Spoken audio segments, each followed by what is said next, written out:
relação entre indivíduo e sociedade é muito clara para nós, estudantes de teoria social. Mas de que forma o indivíduo em si, ele incorpora questões sociais em suas ações, ou de que forma ele tem autonomia perante a sociedade para realizar tais ações, é um embate muito frutífero dentro do campo sociológico. Afinal de contas, é a partir daí que a gente tenta explicar as mudanças sociais, como a sociedade existe, se mantém, enfim. E esse é um debate muito pouco, ao meu ver, muito pouco realizado, principalmente no Brasil,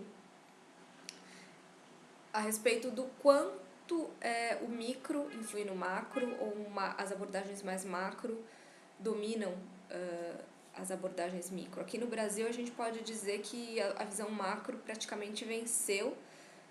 As teorias macro, elas constituem a base de boa parte das nossas teorias sociológicas, mas tem muitas teorias micro interessantes. A gente não precisa se apegar a uma ou a outra, a gente pode ter sim uma visão clara de ambas vertentes e poder utilizar, conforme os casos, interpretações mais macro ou interpretações mais micro.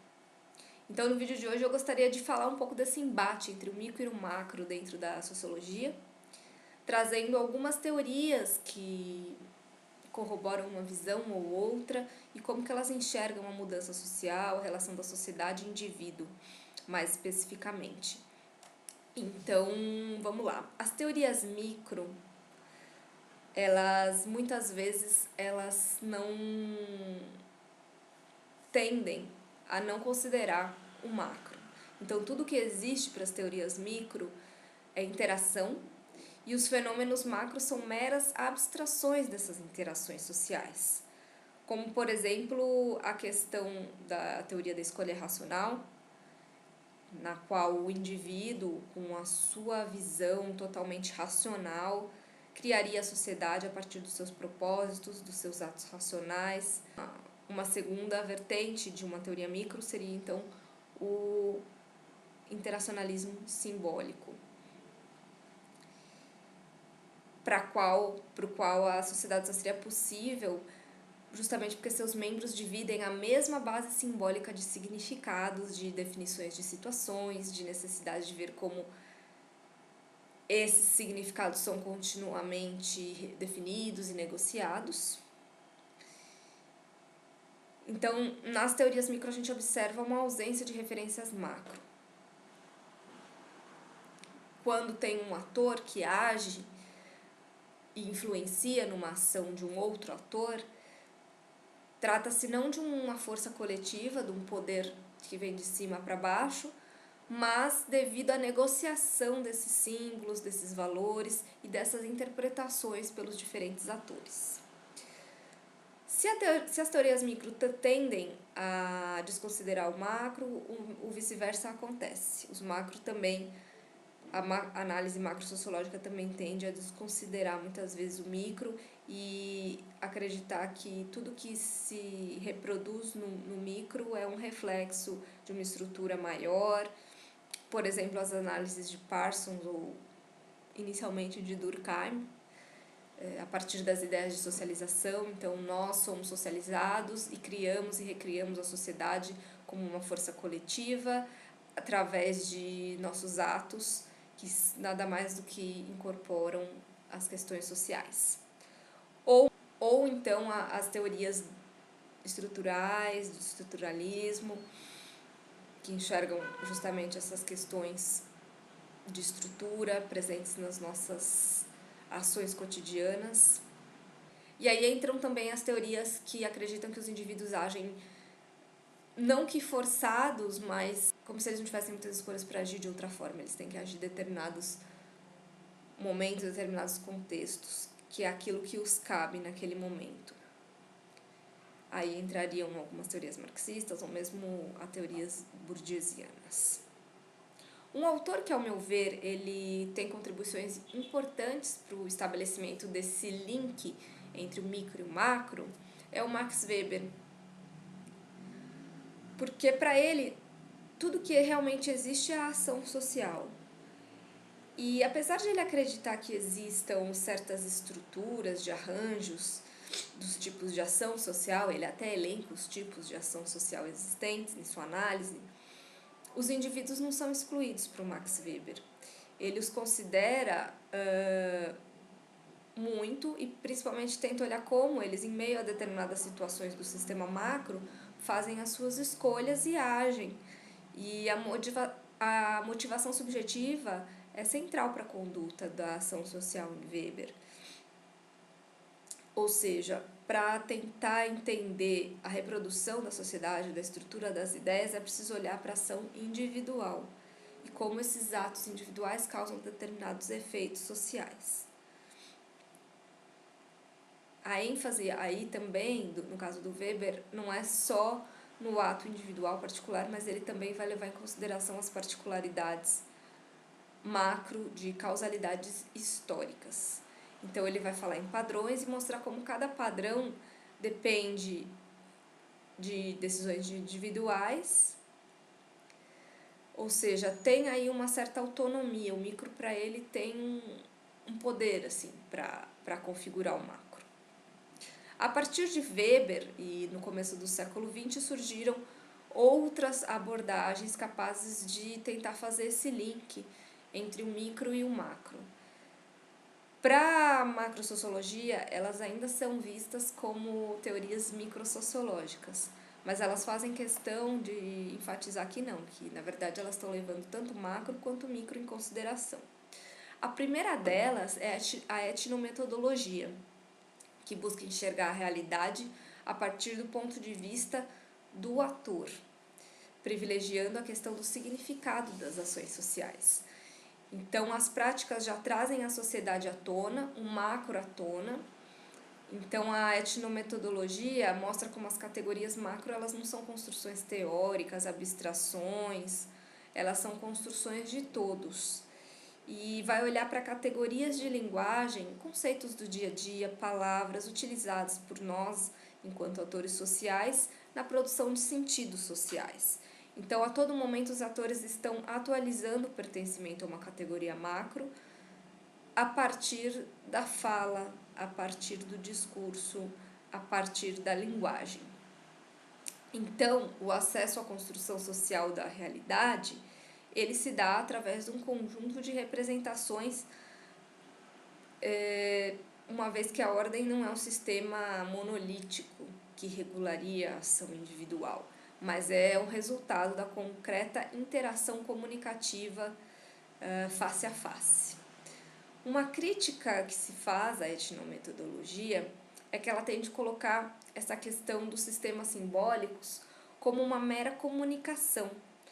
Então, é como se os agentes sociais eles fossem senhores desses significados sociais que eles mesmos produzem e mobilizam no processo de interação.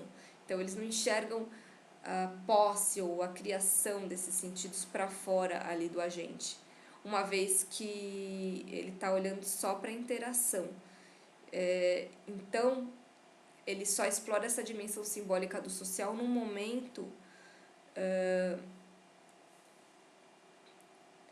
da interação, e essa dimensão ela é a única de incorporar todos os níveis da realidade. Então a gente sabe que na verdade não é isso, que determinados níveis da realidade não estão presentes na ordem da interação, ou quando estão presentes estão vindo de outros contextos. Então tem essa crítica à etnometodologia. Outra teoria é a sociolinguística interacional, que também vai falar da interação social, mas vai olhar mais para a análise da conversação. Então, para essa teoria, na conversa, na interação, que os participantes a estruturam e reestruturam a sociedade. Então, tudo depende da forma como os participantes analisam o contexto, utilizam o produto da sua análise na produção de uma nova interação. Então, trata-se de um contexto mais determinado e subjetivo das interações, que é visto como um fenômeno macro, nesse caso da sociolinguística. Um reflexo do macro no micro, que acontece nas pequenas interações e que refletem as estruturas invariantes do macro. Outra coisa que se reflete do macro no micro são as relações de poder. Isso é muito fácil de observar em conversas e interações através de hierarquias, modelos, observação de quem fala, como fala, por que fala. Então, a sociolinguística interacional, ela vai olhar para um contexto mais fluido, no qual a interação se dá. Quebra-se com a noção de um contexto fechado e determinante da ação dos atores, é algo mais fluido, mais dinâmico, que muda conforme o tempo. Críticas a esta abordagem são que as práticas sociais não se reduzem somente a conversas. A gente sabe que há certas situações em que há regras, né, que determinam o decorrer da ação, o seu contexto, há determinados procedimentos que são pré-definidos, e ao olhar só para a interação, para a conversa, olha-se só para uma determinada situação e não uma cadeia sistemática de situações. Bom, mas e hoje? E hoje de que forma que é possível interpretar e olhar para os fenômenos sociais que a gente observa, até que ponto eles são fenômenos macro que a gente vê refletidos no micro, ou até que ponto eles são fenômenos puramente novos e gerados no micro e que vão virar macro. Tem toda essa tensão aí, né? As teorias, elas meio que flutuam de um ponto mais macro para outro mais micro, ou vice-versa. Eu consegui reunir aqui 3 hipóteses que tentam meio que explicar hoje os fenômenos sociais. A primeira delas é a teoria da agregação. Teoria da agregação que fala que os fenômenos macro, eles são efeitos de agregações e repetições de muitos episódios no micro. Então, ações que vão se repetindo, se constituindo como tal e gerando algo maior, situações sociais que têm a ver com estruturação, mas que não estão fechadas, estão sempre abertas a mudanças e reinterpretações. Nesses casos, as estruturas, elas são vistas como internas aos episódios, ao invés de ser o modelo da relação dos episódios entre si. Outra teoria, outra vertente, é a ideia das consequências não pretendidas, que vem um pouco da análise de Weber, que vai dizer que a mudança social tem que ser vista a partir de situações micro de consequências inesperadas. Sistemas sociais, nesses casos, eles parecem existir e se estruturarem apenas dentro e através da sua reprodução nas interações microsociais, que são moldadas por consequências inesperadas. Então, indivíduos, atores sociais agem, a gente não sabe o que vai dar, mas isso vai dar algo social muito maior. E a terceira vertente, que é a vertente da representação, que ela trata de negar as duas vertentes anteriores, ou seja, para ela o macro surge não da soma das consequências inesperadas dos episódios micros, nem o seu agregado ou a rede de interrelações, mas como uma representação sumária construída ativamente. O macro não como uma realidade social acima dos episódios micro, mas resultado da prática dos agentes. E essas representações são construídas na interação. A equivalência entre essas construções e o que elas representam precisam ser a todo tempo ativamente negociadas, interpretadas, construídas. E essas representações macro são também investidas de interesses, disputadas, manipuladas, consumadas na ação social micro.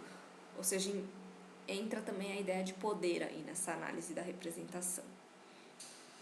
Então, essas foram algumas das ideias que estão presentes nesse embate entre macro e micro sociologia e de que forma que, na verdade, as duas coisas se imbricam.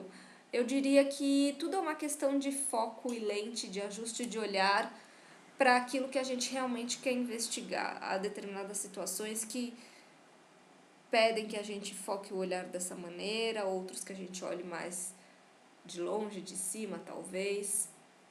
Mas é interessante ter em mente que isso não é um campo fechado de interpretação, está sempre também em disputa, o que vai ser, como a gente vai entender a relação indivíduo-sociedade, e para isso que essas teorias estão aí.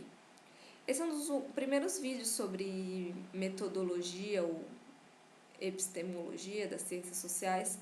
Acho que outros virão por aí, tem coisa muito interessante para discutir. Até a próxima!